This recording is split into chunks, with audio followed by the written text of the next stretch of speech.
Dr. Dalit, welcome to the podcast. Thank you so much for being here. Thank you for having me, Mike. I'm glad to be with you. I wanted to ask you about what got you started on focusing on studying ancient Judean literature.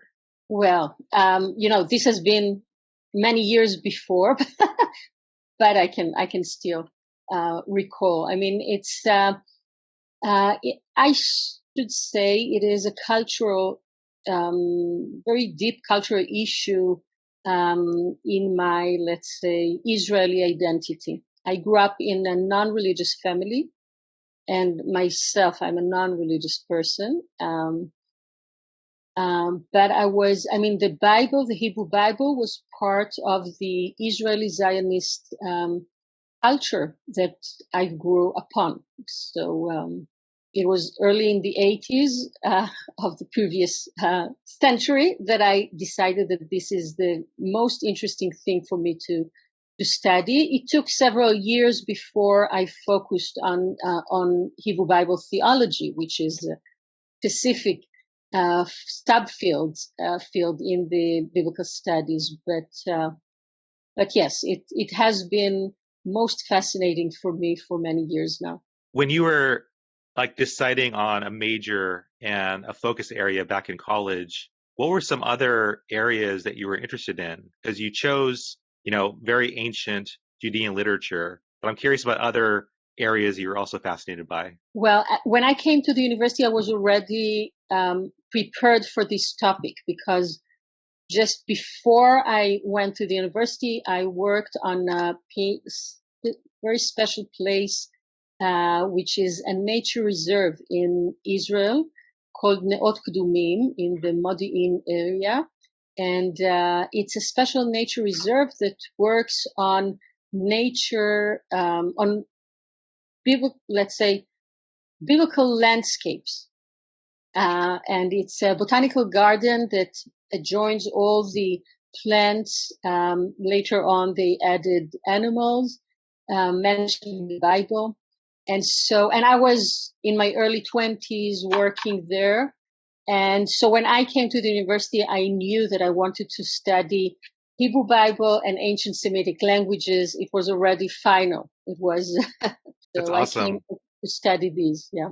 So what do we know about the ancient Judeans? I'm really curious about how they wrote, how they passed along stories. That's something I have no clue, how stories were transmitted during that time. Well, this is one of the questions that scholars are also debating upon, but it definitely is one of the major questions we try to understand more. The problem is with the biblical literature, and actually with all the cultures that live, let's say, west of the Jordan River on what is called the Levant, is that the ancient materials of writing were on leather or on papyrus, and the two materials cannot sustain the climate unless, and this is the greatest achievement that we enjoy, is that those materials could remain in desert, in very dry climate, and this is why we all enjoy the Dead Sea Scrolls and all the other findings, including papyrus. So in other places in the land of Israel, and mainly in Jerusalem, where we assume most of the biblical literature was written and collected to, there are no ancient remains. And so the question of how things were written and copied and transmitted is really something that our ability as scholars to learn about it is from other ancient archives in the ancient Near East, where the written materials were not exposable. So to your question, we have only, when it comes to the Hebrew Bible, we have some clues within the biblical literature that we can learn from, but mostly we assume that that the Hebrew Bible holds traditions that were transmitted first orally and over time in written format, and that on a long process they came to be what we now read in the Bible. But these are, in most of the processes are processes we have to assume, and nevertheless we do have traces, and I would even say quite a lot of traces to validate the fact that this is an ancient culture and ancient texts. And I guess like the other complicated thing is like is knowing like who could actually read. And so I'm curious about like, and it's very interesting to me as I think about from what I know about the Judean people and the Israelites, about the groups of people, the Levites, or those that were in charge of kind of writing things down and then communicating those texts to the people. And I'm curious about like those group of people. Do we know anything about those people who were like the writers, the people who were transmitting this information to the people? And also like how that might relate to other ancient cultures at the time. Did those cultures also have like a Levitical tribe? Yeah, and if and at least they would have scribal circles that are responsible to writing traditions, writing other material sources. Yeah, we know, and again, we are in a complicated situation. There is no findings, no real findings of school of scribes within Israel. But still we know about scribal schools or schools for scribes in the ancient Near East, and we try to learn from that. There are a lot of quite new studies done on this issue of scribal culture or scribal circles and their work, and this is really of interest. The kind of interesting thing and kind of riddles you have to find out is that you have to look at the materials that you have in the Bible and to see how can you find kind of remnants of scribal activity within this literature, which is now in, of course, edited format. And you have to be very sensitive to trying to understand what could be the stages of growth of the literature. But this is complicated. It is complicated. Yeah, and also it's really fascinating to me about as you've studied this, like how the transmission process happened, and you talked about like how complicated it is, like trying to understand by looking at other parts of the world too, how ancient cultures wrote things down and copied them. Do we have any idea by looking at older manuscripts about how well things were copied, or do you find a lot of discrepancies between the copies? Well, this is a great question, and there are, first of all, the thing is to understand that we have a variety of possible answers to your question. So it's really, and the thing that we still do not know is to know the actual thoughts of or practices of accuracy back in the ancient periods. We do have a lot, and this is very important important finding, that we do have a lot of information in the Dead Sea Scrolls of scribal practices. But this goes to the 2nd century BCE, and my interest is with the 6th century BCE. So we have And we can go even 1 century earlier to the 3rd century BCE with the Greek translation of the Bible, and learn a bit more about scribal practices and the way things were copied, or if you'd like, the different textual traditions of the Bible at that period, as of, let's say, the 3rd century BCE and on.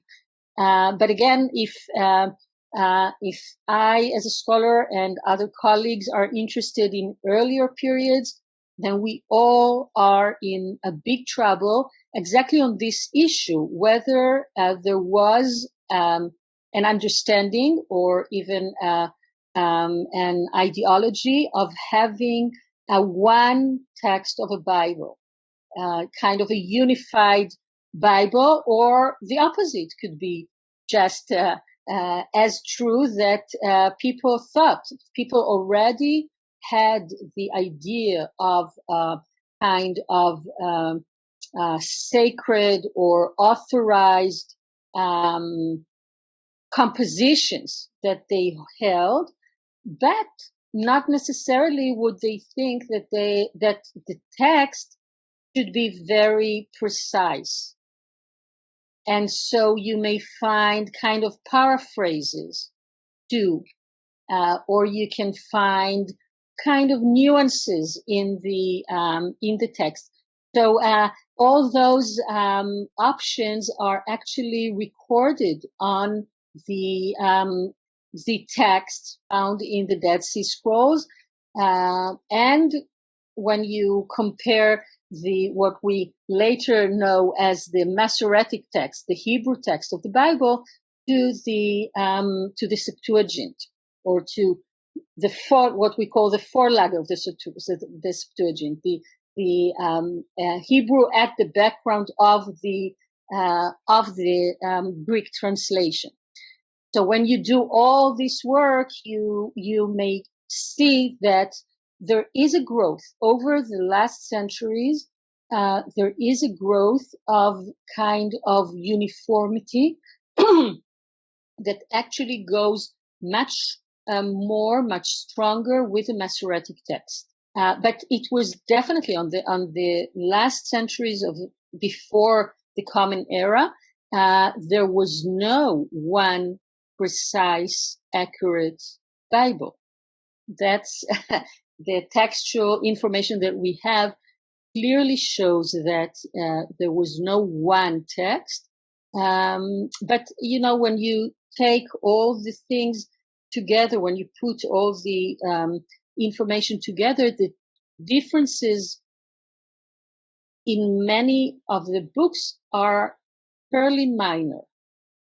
So it really is a matter of the half glass can, whether it's full or empty. When you compare, I mean, this is the known information, is that when you compare the Masoretic text, the Hebrew text, and the Septuagint, overall you get 85% of similarity.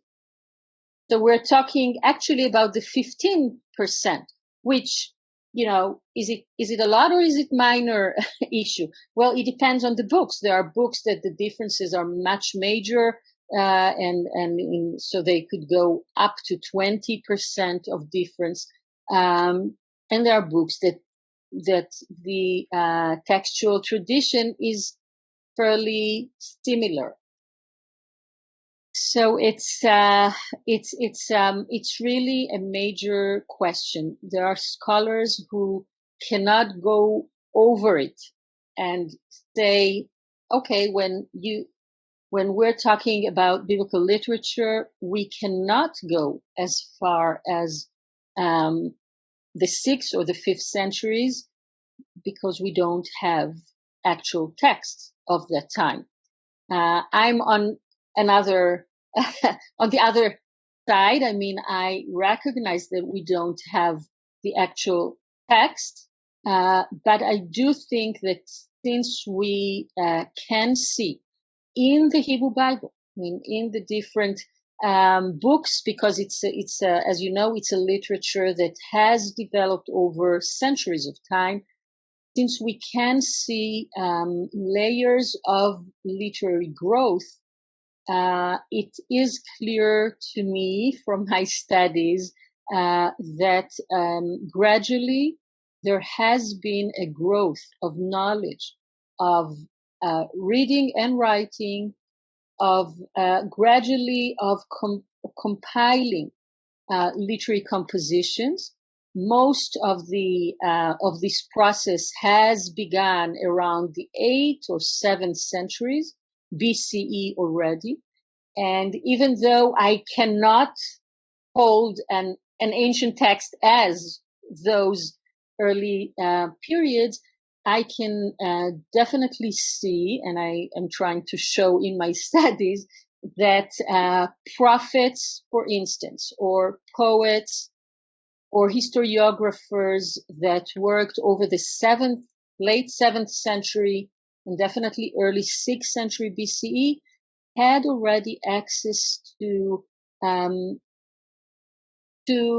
traditions, maybe even to actual text, that they could already know, even read and reuse. So I'm applying methodologies of intertextuality to and mostly allusion and what is called interbiblical exegesis to present the use of other traditions, which I cannot guarantee that they were similar to the written Bible we are all holding, but they were fairly accurate. They use specific terminologies. They know the concepts. So voices or speakers or different literary circles, I would be sure to say, as of the late 7th century BCE, had already access to former biblical traditions. This is a search. I mean, the research is to actually find enough evidence to say such claims and to prove them. This is a challenge. But I think it's a possible assignment, let's say. Yeah, I'm just taking notes here. So my first question is, I love you talked about like the growth in composition. And I'm curious about what were those things that you see kind of evolving in this ancient biblical literature?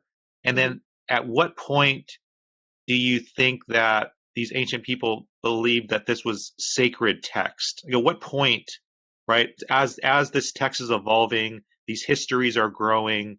At what point do you think that this history, these texts became sacred? Mm-hmm. Well, I'm trying to think it goes quite early. So I think that already with the prophets of the 8th century, I can mention Hosea or Amos and others. So it really is the mid 8th century BCE that we can find that they already know former traditions. Like Hosea talks about the Jacob traditions in Genesis. And I would never, of course, claim that he held the book of Genesis. I do not try even to say so because there is no evidence for that. But prophecies within the book of Hosea definitely know the stories about the patronym Jacob, and they work. So the interesting thing is that this prophet of the mid 8th century can speak to his people at his period in Israel, in the northern kingdom, and he can admonish them for being the descendants of that Jacob. And so he could draw the connection, they draw the analogies between that ancient patronym who the people of Israel refer to and the way the present, his contemporary generation that he is now addressing, and mostly in a very fierce way. So these kinds of connections tell quite a lot about a people or culture that retains its past traditions, be they the forefather stories in Genesis, or Amos talks about issues of covenant, the covenant between God and the people of Israel. So they could use different traditions, be they literary or legal, and use them to their current messages. Okay, they do not. The thing that is quite tricky, they were not Bible interpreters. They had no interest in explaining or in trying to teach the traditions concerning Jacob or the legal traditions of these or that corpus within the Pentateuchal materials. I don't think that this was their aim.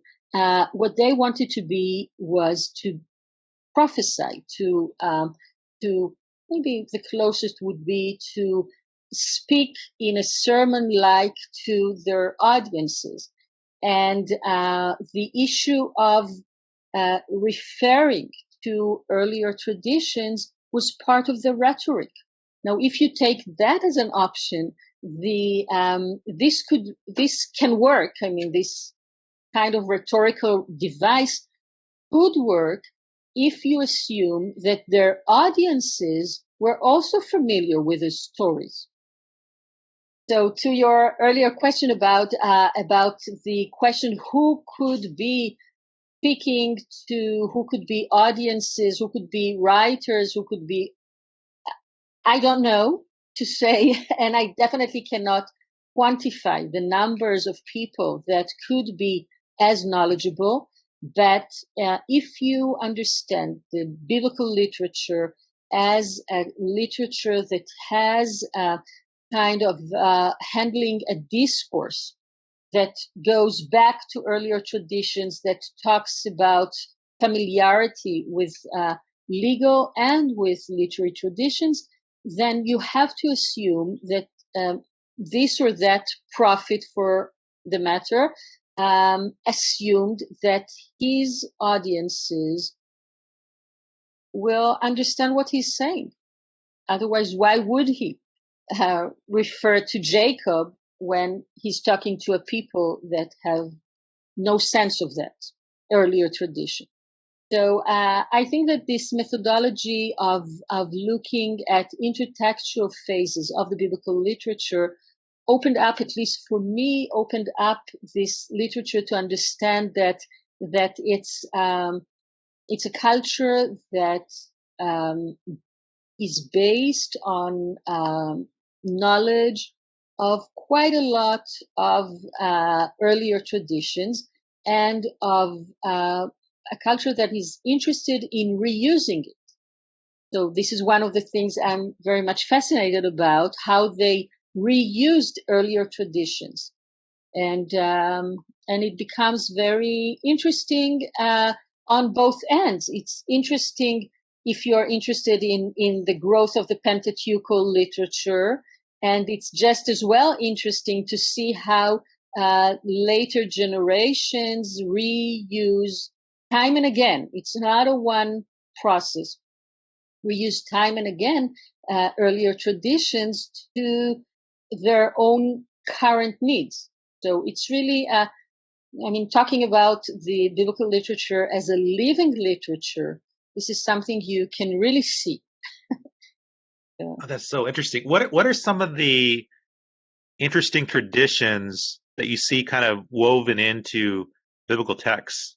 Because as you're talking about ancient traditions, I'm thinking about like the flood stories and the flood narratives Mhm. that are passed around from different cultures. I'm curious about like what are some of these ancient traditions and stories that are kind of been incorporated into these ancient biblical texts. Well, they're really, I mean, this is fascinating to look and trace. And you can there work on quite a wide range of traditions. You mentioned the flood stories. So we do have, and this is, I mean, biblical scholars are very much interested in tracing ancient Near Eastern traditions that we can speak about kind of a milieu, cultural milieu of the ancient Near East broadly. Okay, it's um, um, studies are, of course, much more specific and can speak about connections to Egyptians traditions or connections to Mesopotamian traditions or to Hittite. So, but generally, you can speak of knowledge of a general knowledge of traditions that Israelites, both in the Northern Kingdom and in Judah, were exposed to. The next question that scholars would ask is how and where and when were they exposed to those traditions? Was it something that Israelites in Israel still when the two kingdoms or the latest one was Judah, still existing in its place in Judah, were they exposed to those extra biblical traditions still on that early period, or could they be exposed to those traditions only after the deportation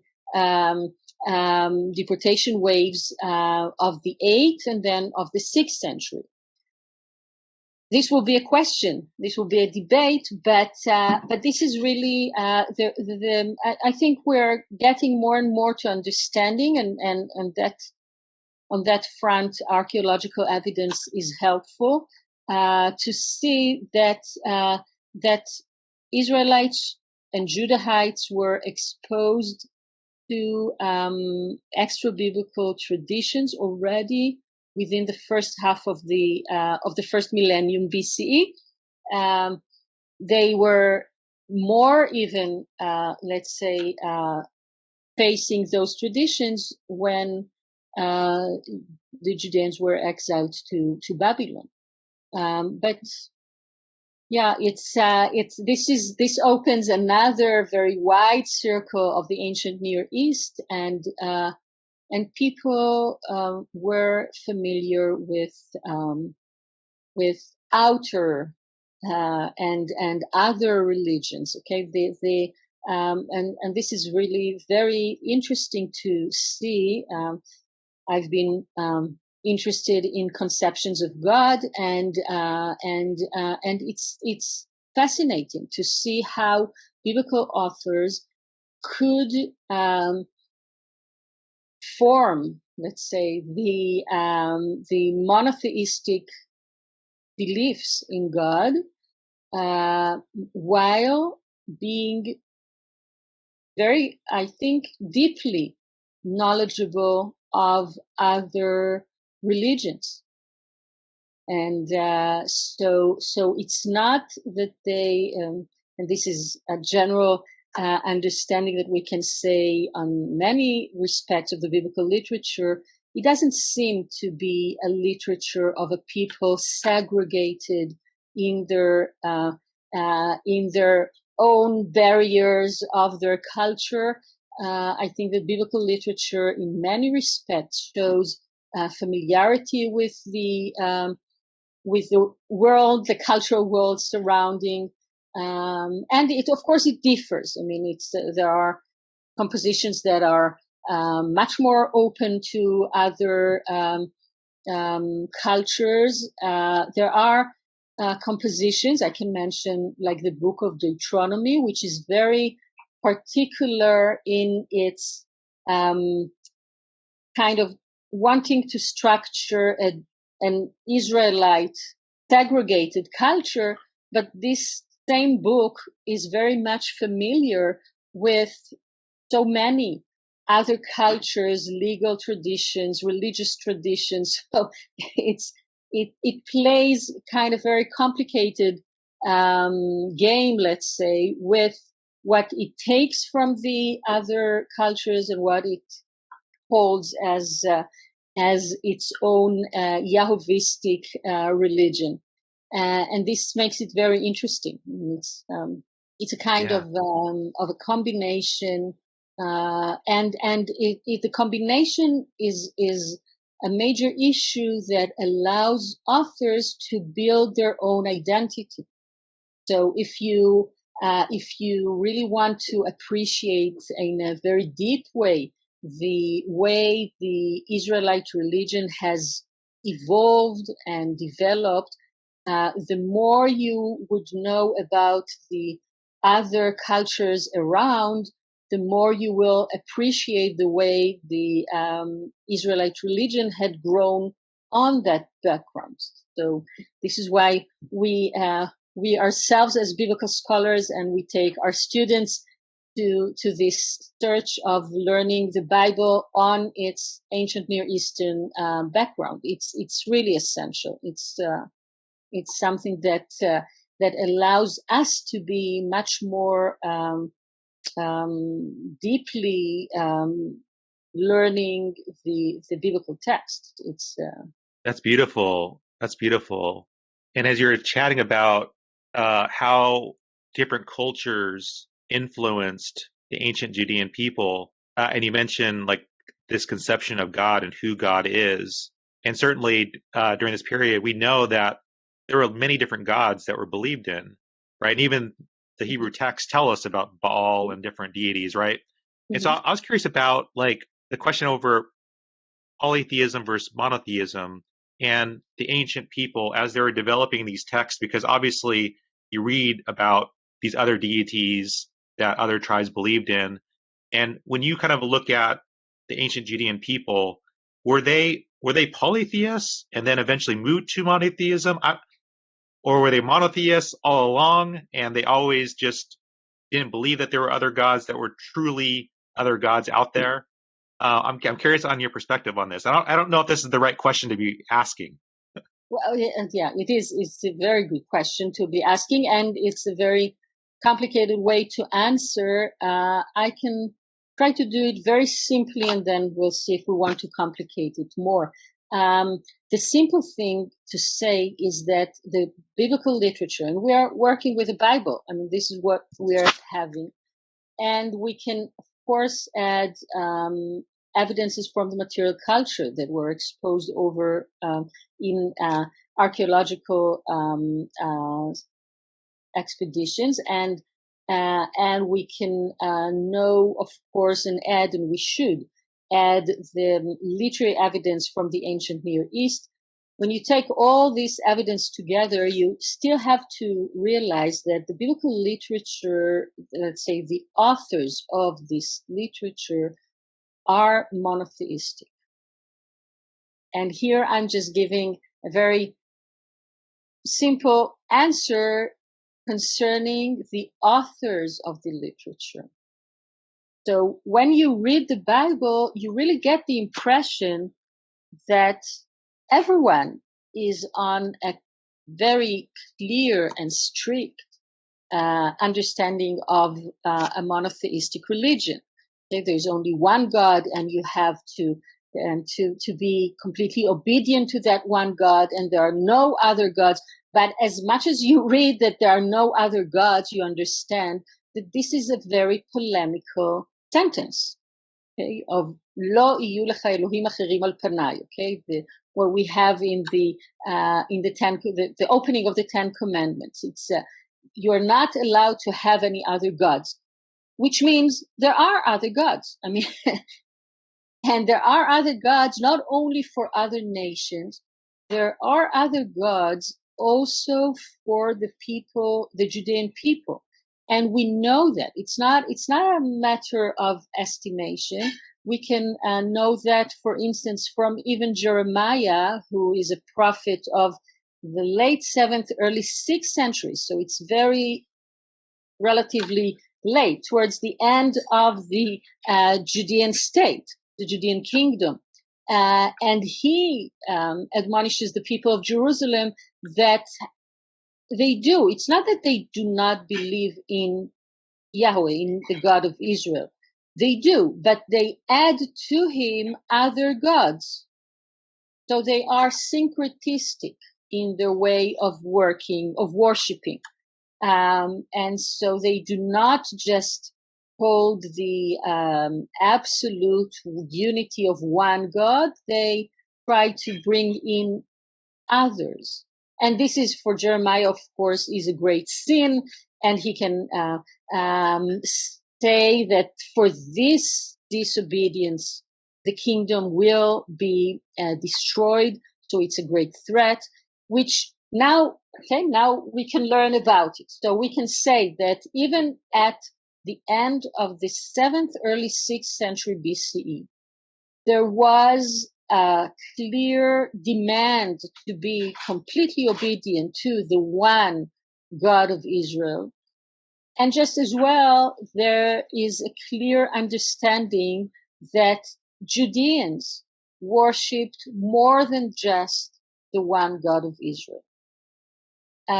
So this is the more complicated answer. And so, but it doesn't diminish the fact that the literature, the people who we read in the Bible are very, at times very, with great efforts, I should say, tried to teach, to write about, to repeat the ideology or the theology of a one God.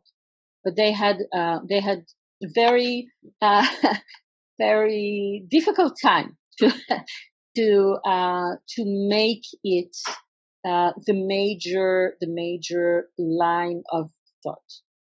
But they never gave it up. I mean, they tried hard, and they eventually they succeeded. Yeah. So I would to answer. Maybe I should add only one thing that it's when we're, at least to my mind, thinking about monotheism is something that grows over time. And there has been throughout. It's not something that you can say they were polytheistic up until the 9th or the 8th or the 7th century, and then they moved into monotheism. I would more than that say that this was an issue under debate within the Israelite and the Judean communities throughout. And it was very fierce conflict through the periods. It was not an easy issue, but it's very interesting to see how in different biblical compositions you really can trace the way authors negotiate the conceptions of God and form this monotheistic place of this one God of Israel. It's you can see the difficulty of what they face in doing it. Yeah, that's like super helpful, and I can see like it is super complicated as you were describing it. It's interesting. As you're talking about like this evolution of who God is, how the conception of God evolved. As you study like ancient cultures and their beliefs in God, how that kind of mirrors ancient Judeans' picture of God, and kind of like, and how that kind of, was there a constant mirror between Israel's God and these other cultures? How are they similar? How are they different? Okay, I think that in many respects, the God of Israel is very similar to other gods in the ancient Near East, mainly to the major gods. Okay, if you look at the Babylonian god Marduk, the Assyrian god Assur, and others, and specific gods, even in lower rank. The major issue with the God of Israel is that he was one.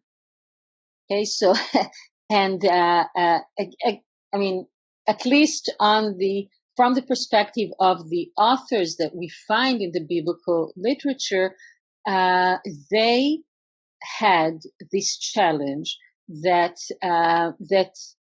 on the one hand, they were clearly thinking that God was involved in their personal and national life, which means he controlled the history. He was the Lord of history, as we say. He was the warrior.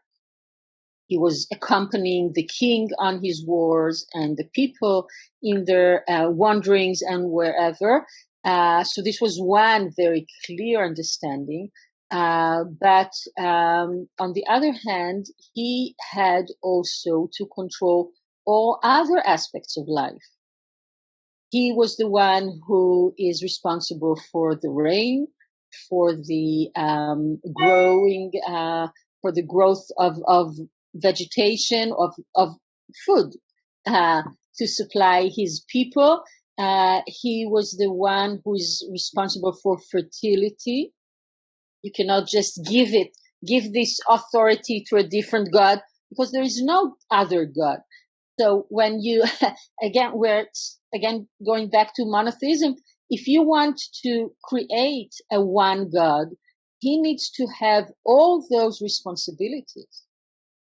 And this is beautiful. I mean, this is something that you have to tie together and still hold this God to be the higher rank that does everything. There is no hierarchy of other gods. And you cannot, when you face a distress, you cannot say, okay, I'm continuing with my favorite God, and there was, a kind of a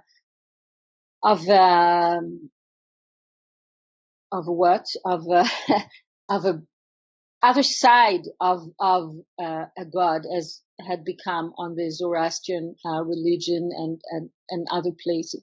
You cannot just divide the responsibility and say, okay, this was not my God who created this evil thing.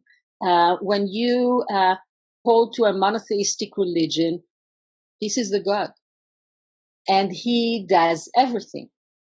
And it's great when you are on the victorious side, and when life smiles to you. Then it's easy to be pious to that God, and it's much more difficult when it's time of distress, and you don't have any other God to blame or to say, I will hold this or that God responsible for my distress. I will leave the benefit part and the salvation to my other God.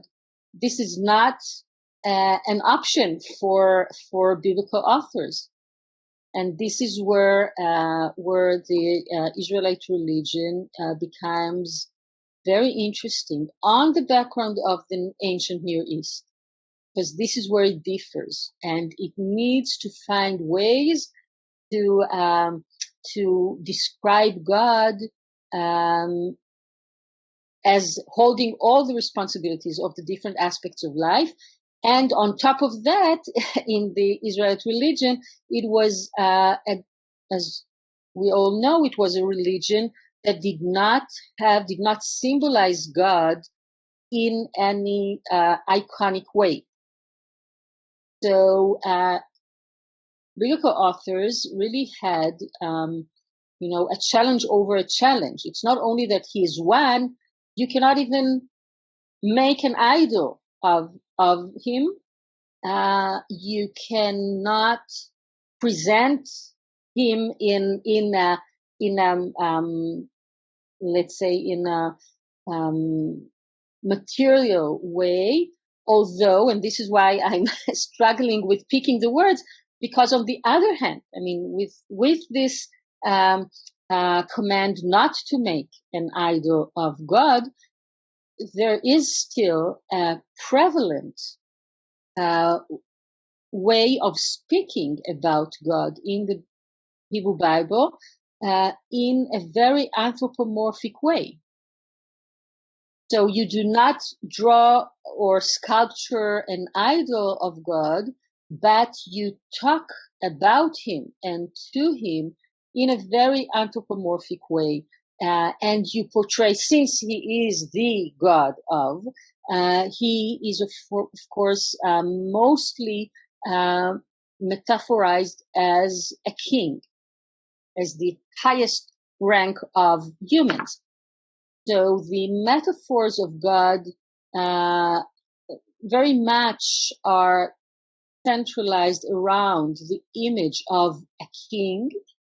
And this is where the warrior role fits in, because one of the major, if not the most important role of a king is being a warrior for his people. And so God gets this role, this major role of being a warrior. And of course, his people would like him to be the warrior who saves them, who goes in front of their armies, who holds the hands of the king, who gives the weapons in the hands of the king, who is securing their wealth, their lives, their sitting in their land. All this is a major role of God, but there are other roles as well that are under the roles of a king, like being the major judge, the highest judge. So God here is required to be fighting. Again, we're combining the two things, or at least being the one who demands or who guarantees the safety of his pious servants, be they individuals or the nation as a whole, as if he was the highest judge in the Supreme Court, who is protecting his servant that is now afflicted by any other enemies. So when you look at that, you see that God is metaphorized in those different metaphors, but not only on metaphors of God as king. There are other metaphors, very interesting, even of non-human metaphors, like you would metaphorize God as a rock. He is a very stable stuff, and a rock that, again, protects individuals or the nation. Or he can be a lion, and so he can be an eagle that can take his people in or under or in or above his wings. It depends how you want to see that metaphor. So there are quite a variety of metaphors. Most of them are metaphors of humans that are portrayed to explain the way God handles his people, and even beyond human metaphors. And the actual thing is that it's the language is a language that is taken to allow the talk to and about God, because when you are not able to draw or to sculpture the way God looks like, the only thing you need to do is to complement that in words. And this is where the issue of metaphor comes to be so important in the biblical literature. It allows biblical authors to speak about God even when they do not portray him materially or figuratively. Yeah. That is so helpful. And I know we're up our hour, but I had one more question. Mm-hmm. As you were chatting about the different metaphors, and specifically the metaphor of God as warrior and ancient Judeans presenting a very warlike deity, a very powerful God. When I guess the question I have is that I struggle sometimes when reading the commands of God to destroy different people, for example, the Canaanites, and you read the descriptions of God telling ancient Israel to go and destroy everybody in Canaan. As you read those stories, it's like in me, with my modern mind, when I read this story, I'm like, oh my gosh, this is so horrifying what God is telling Israel to do. As you read this as an academic, as a scholar, I'm kind of curious, like how you read that and how the ancient Judean people like understood God to be, because I'm like horrified by it. Yeah.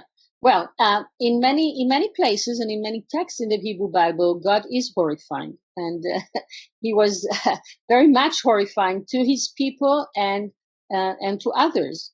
I think that the way to read those texts is to always put them in the historical context that they were composed in, and for the audience that they were written. They were not written for you and me, or for other contemporary modern readers, and they were written in a very different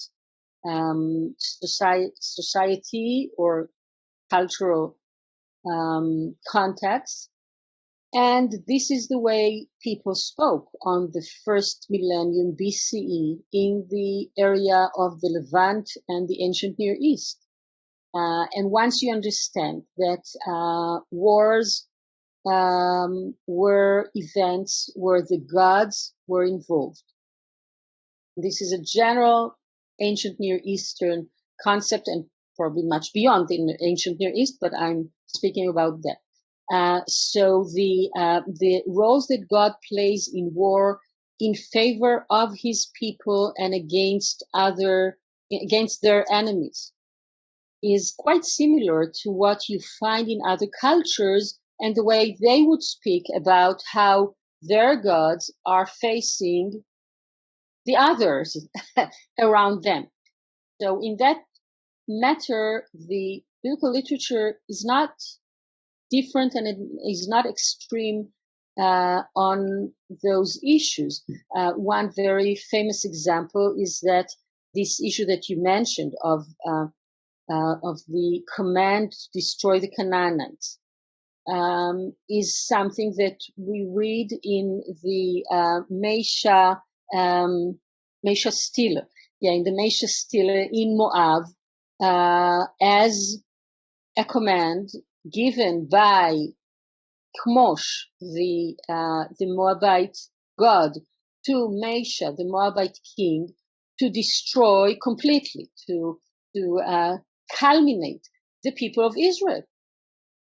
Same word, yeah, of Cherim.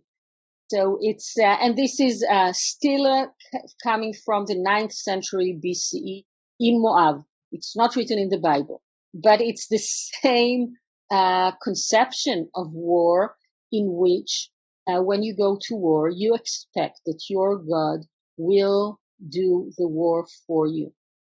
And it's even more interesting because the king needs to have the God on his side, and this requires to give justification for war. A king cannot just simply conquer. Even the Assyrian king, who were the kings of the world at their time, the kings of Assyria could not just decide that he or they, as general, are now going to create an empire. They, in their wars, they needed to have the divine authority to go to war. And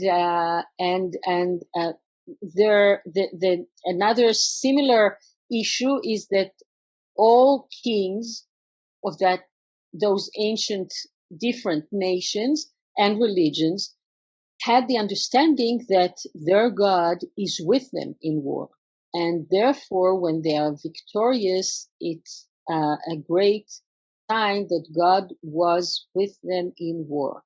The great interest is to try and understand how would different cultures react to events of being conquered by others, of being not on the victorious side, but on the side of the defeat. How would you explain the role of God? Did he lose his power? Did he desert his people? What happened? And how would then this nation that was defeated and is now under subjugation, how would it regain any new life after that very distressful period? Would it be able to even survive? But then would it be able to continue believing in the same God? Or should it, if he deserted us, if he lost his powers, why should we continue to believe in him? So these questions are questions that come to mind. We can see it in minor examples outside the Hebrew Bible, but in much greater way in the Bible, facing the destruction of Judah in the early 6th century BC. And this is really fascinating to follow up on the way different voices are able to speak about the decline of Judah and then facing the destruction itself and regaining their still continuous belief in God, even after they clearly thought he was responsible to their distress, to the destruction. And it's very troubling because in the way that the Babylonians conquered Judah, it meant that they conquered the city of God, they destroyed the temple of God, they expelled the people of God. All the promises to bring the people to its land eternally are now completely out. The promises to the king to the royal house of David, to have eternal reign over Israel, is completely destroyed as well.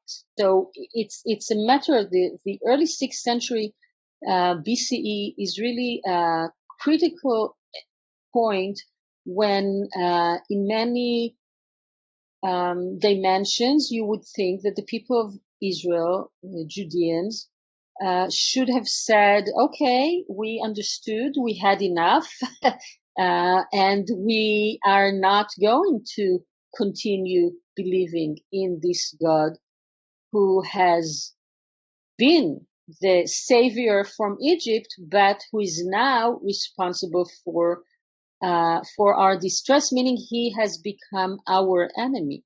And such claims are expressed in the Hebrew Bible. What I'm very much interested in, and this is what I try to show in the book, is that first of all, there is a variety of theological reactions to this very difficult time. And within this variety, there are voices that, just like the prophets, they would know why it happened. They have the explanations of why it happened. But there are other voices who cannot find answer. And the only thing they can is to present questions of doubt and even to express very painful, very deep protests against this God who they want to wake up and be back to controlling positively their life. But this is not Yeah, this was definitely not obvious for them back then on the early 6th century BC. They searched for answers. Well, your book and your research is just fascinating because you're uncovering so many very deep and difficult questions, and like what you just alluded to, like in some of those passages where you read either the psalmists or even Jeremiah or the laments or these, like you Mm-hmm. said, the protests. Those are Mm-hmm. some of the most powerful passages to me. I think about when I'm going through very difficult times, like those are the only scriptures that make sense to me. Uh-huh, really? Uh-huh. Well, that's very nice. This I think that I think my I think most powerful lesson for me over studying those texts was this issue that I found great courage in the way biblical authors could speak about God and to God. They are not even speaking about Him. They really on those laments, in Lamentations and in selected Psalms, and in words that the prophets quote from the people. You really find that they speak to God in second person. You are responsible. It's not they, and they just do it very directly and in great pain. And they are pious. I mean, all um, the post-biblical, and it happened also in Jewish circles and even more powerfully in Christian circles over the centuries beyond the Bible, that protest was diminished, that it became not legitimate to speak in this way to God. But the Bible is free of that. The Bible is, I mean, up to very late compositions within the Bible, that we do find that there are what we call penitential laments, very on the very late part of the biblical literature that try to moderate the tone and the actual praisings of the communal laments and the individual laments, but in earlier periods and mostly, I mean, throughout the biblical literature, it was legitimate to protest. If you had a difficult time as a pious person, you address God. Who would you address? You're not going to address any other God, and you're not going to be free of a belief because this is a very religious community and society. So your alternative is to address God directly and ask Him and pray to Him and hope that He will hear you and assist. I mean, so protest is definitely part of the piety of ancient people. And this is the thing I learned and I really much appreciate, that you can really not fear to protest. It's part of the religious negotiation with God. Oh, that's absolutely beautiful. I like what you just said. Protesting is part of the piety. Like, that's beautiful. Yeah, and it's very unchristian. I mean, it's it's very yeah. So this is where I'm as a Jewish biblical scholar, I come into this discussion of theology, of biblical theology, and say that the Hebrew Bible allows us an earlier phase than what happened later on in both Jewish and Christian, in the Christian traditions. But the Bible is a step earlier and a significant one. Yeah. Well, I want to thank you so much for being on the podcast and sharing your insights about your awesome new book. I can't wait to read it. Thank So you. thank you so much. Thank you very much, Mike. It was a pleasure, and I really appreciated all your questions. It was really very interesting for me.